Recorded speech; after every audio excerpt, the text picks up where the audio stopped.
आदरणीय गीसा दास साहिब जी भी 3 दिन और 3 रात तक ऐसे अचेत रहे थे और तीसरे दिन परमात्मा ने उनकी आत्मा को छोड़ा था।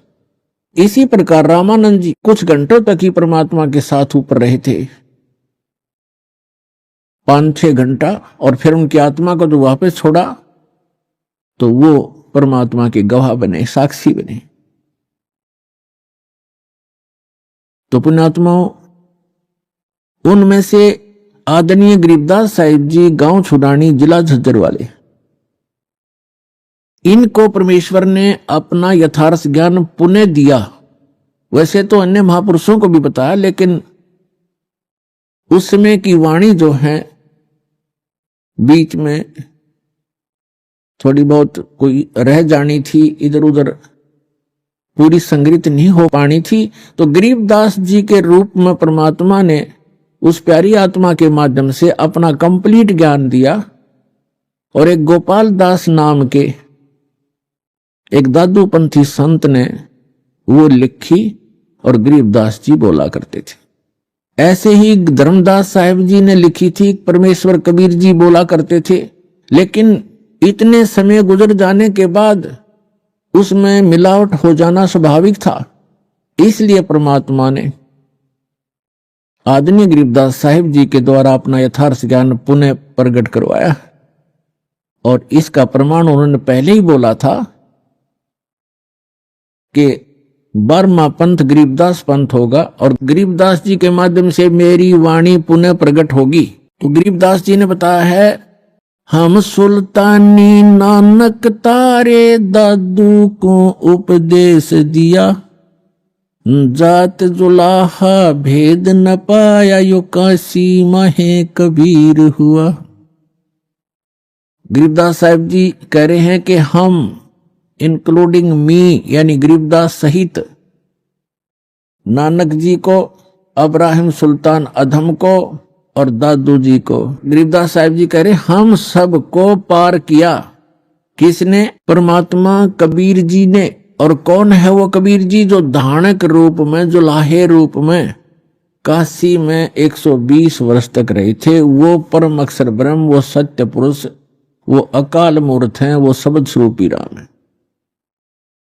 हम सुल्तानी नानक तारे दादू को उपदेश दिया, जात जुलाहा भेद न पाया, वो काशी महे कबीर हुआ।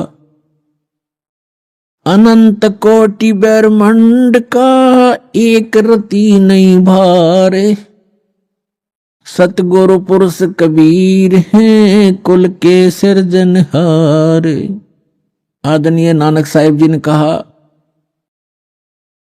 जो गुरु ग्रंथ साहिब के पृष्ठ नंबर 24 पर अंकित है वाणी, कि एक सवान दुई सवानी नाल भलके भोकाई, सदा ब्यार कूड़ छुड़ा जूठा मरदार, ये धानक रूप रहा करतार। तेरा एक नाम तारे संसार में, ए हो आस ए है आधार, और धानक रूप रहा करतार। हाई सूरत मुलुक की वेश, ए ठगवाड़ा ठगी देश, खरा सियाणा भोता भारी, धानक रूप रहा करतार। परमात्मा सचखंड में लेकर गए आदरणीय नानक साहिब जी को। फिर परमेश्वर ने उनको बेई नदी के किनारे वापस छोड़ दिया सशरीर। तो उसके बाद उन्होंने, परमात्मा ने सचखंड में कहा था कि मैं काशी में रहता हूं, जुलाहे का काम, दानक का काम करता हूं, और सतनाम दूंगा, वहां आ जाना, सतनाम से मोक्ष होगा बच्चा, और कोई तरीका नहीं। तो नानक साहिब जी एक सुल्तानपुर शहर में एक नवाब के यहाँ मोदी खाने में नौकरी करते थे। वो नौकरी त्याग दी, सच्ची सरकार की नौकरी के लिए चल पड़े। बनारस में पहुंचे, जब देखा जो सचखंड में देखी थी जो सूरत, और वो देखा वहां एक जुलाहे के रूप में कपड़ा बुनते हुए, तब कहा था, फाई सूरत मुल्क की वेश, ए ठगवाड़ा ठगी देश, खरा सियाणा बहुता बार, ये धानक रूप रहा करता। बोली आत्माओं देखो, ये लोगों आओ, ये अपने आप को छुपाए बैठा है, ये ठग है, ये ठगवाड़ा है। प्यार में रो रो कर कह रहे थे ये बैठा धानक रूप रहा करता और धानक रूप रहा करता। इसी प्रकार दादू साहिब जी ने कहा है कि जिन मुख को निज नाम दिया सोए सतगुर हमार, दादू दूसरा कोई नहीं ये कबीर सृजनहार। और मुल्कदास जी ने कहा था जपो रे मन साहेब नाम कबीर, जपो रे मन परमेश्वर नाम कबीर।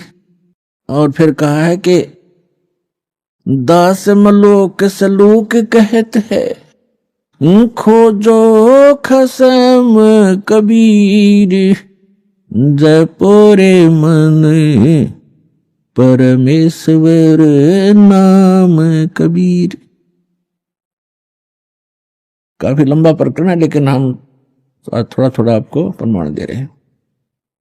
और आदरणीय धर्मदास जी ने कहा है आज मोहे दर्शन दियो जी कबीर, आज मोहे दर्शन दियो जी कबीर, सत्यलोक से चल कर आए, सत्यलोक से चल कर आए, काटन काल की जंजीर, आज मोहे दर्शन दियो जी कबीर, आज मोहे दियो जी कबीर। तो ऐसे इन महापुरुषों ने परमात्मा के गुणगान किए।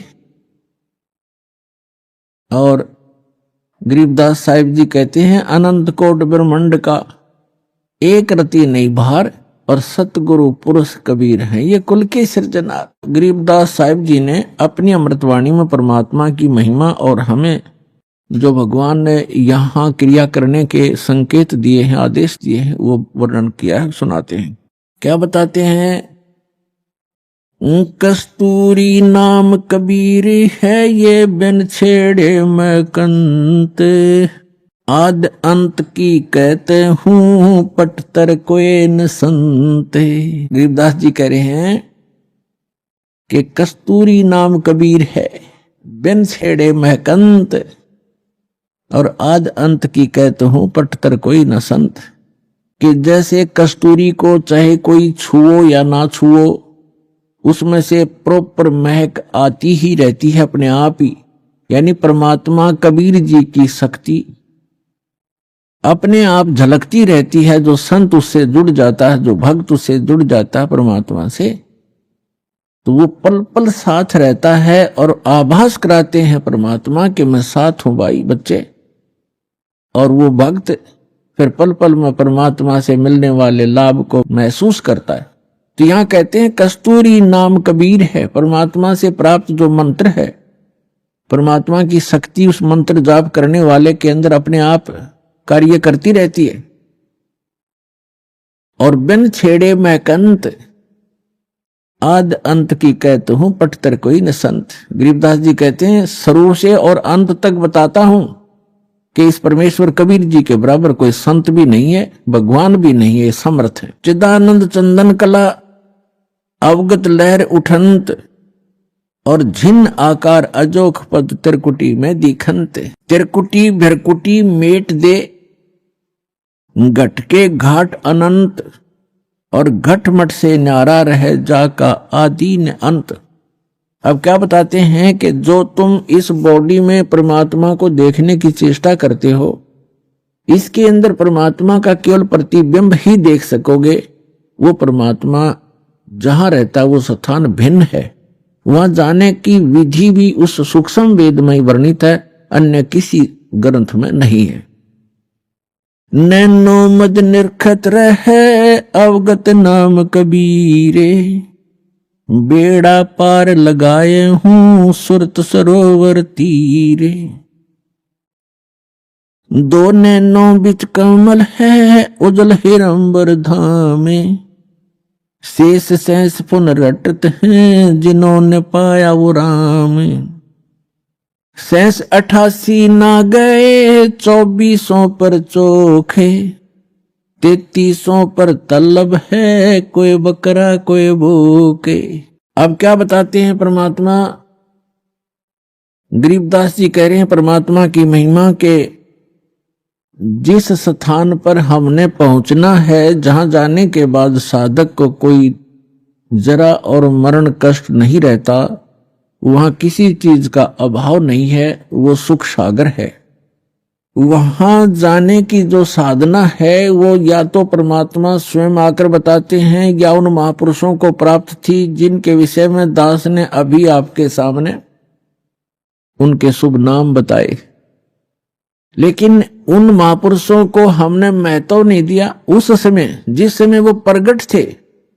उनके जाने के बाद भले ही हम ढेर सारे अनुयायी भी बन गए, लेकिन जो रहस्य उन छुपा गए, वो अपने अमृतवाणियों में एफिडेविट बना गए, लिख गए, उनको वो खुद ही समझ सकते हैं, उसमें कोड वर्ड होते हैं। उसके बाद उनके जाने के बाद बहुत ज्यादा अनुयायी भी बन गए, लेकिन उनके उन संकेतों को नहीं समझ सके। उन महापुरुषों ने क्या कहना चाहा था, समाज ने स्वीकार किया नहीं। देख सकते हैं आप आदरणीय नानक साहिब जी के उसमें कितने अनुयायी थे जब वो वर्तमान में थे, बहुत ही नाम मात्र थे। उनके जाने के बाद आप देख रहे थे करोड़ों की संख्या में सिख बन गए, शिष्य बन गए। उस समय कोई पूछने वाला ढंग से उनसे अर्ज करते तो वो रहस्य बता देते, लेकिन उस समय हम उनकी कीमत को समझ नहीं सके। ऐसे ही कबीर परमेश्वर आए थे, उस समय लोगों ने परमात्मा को समझा नहीं, वहां की जनता ने, तो वो परमात्मा अपना कोड वर्ड लिख कर चले गए। ऐसे ही गरीबदास साहिब जी को, मुल्कदास साहिब जी को, दादू साहिब जी को मिले, उस समय उनकी कोई पूछ नहीं की, मैं तो नहीं दिया, जिस कारण से वो अपने कोड वर्ड छुपा कर चले गए। अब उन सभी सांकेतिक शब्दों को, उन अद्भुत रहस्यों को उजागर करने की बुद्धि इस दास को दी कबीर भगवान ने। तो सभी सदग्रंथों की, सभी महापुरुषों के शुभ संकेत हैं और रहस्य में संकेत है, उनको बताने के लिए इस दास पर मेहर करी है और वो आपको अब रूबरू कर रहा है। इसका लाभ उठाओ।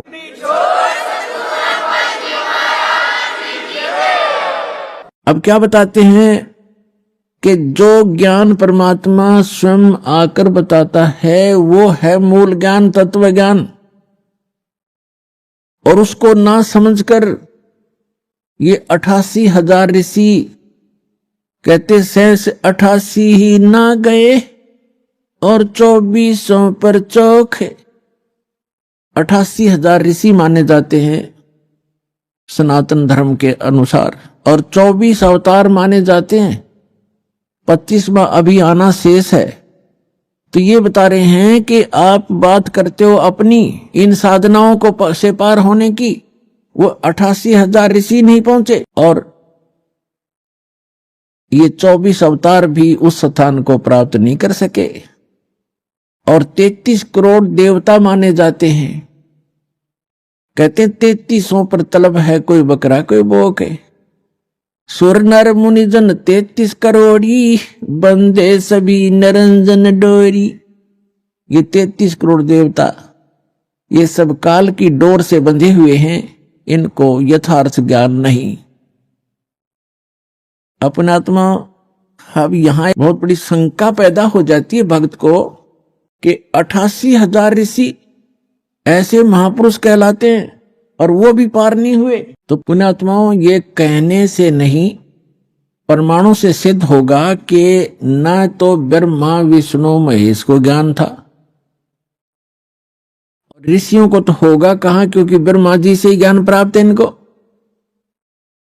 अब एक शब्द दास ने परमात्मा की अमर वाणी से, गरीबदास जी की वाणी से बोला है कि शेष 88 नहीं गए और 2400 पर चौक, 3300 पर तलब है, कोई बकरा कोई बोक। यानी 33 करोड़ देवता, 88,000 ऋषि, 24 अवतार जो अभी तक आ चुके, ये मोक्ष प्राप्ति नहीं कर सके। क्यों नहीं कर सके? क्योंकि इनके पास अध्यात्म ज्ञान नहीं था, वो तत्व ज्ञान नहीं था जो श्रीमद् भगवत गीता अध्याय नंबर 4 के श्लोक नंबर 32 में कहा है कि सच्चिदानंद घन ब्रह्म की वाणी में वो अमृत ज्ञान, वो तत्व ज्ञान है जो उन्होंने अपने मुख कमल से बोला है। उसमें विस्तार के साथ साधना लिखी है, यज्ञ यानी धार्मिक अनुष्ठानों की जानकारी बताई है। उसको जानने के बाद मोक्ष प्राप्ति होगी।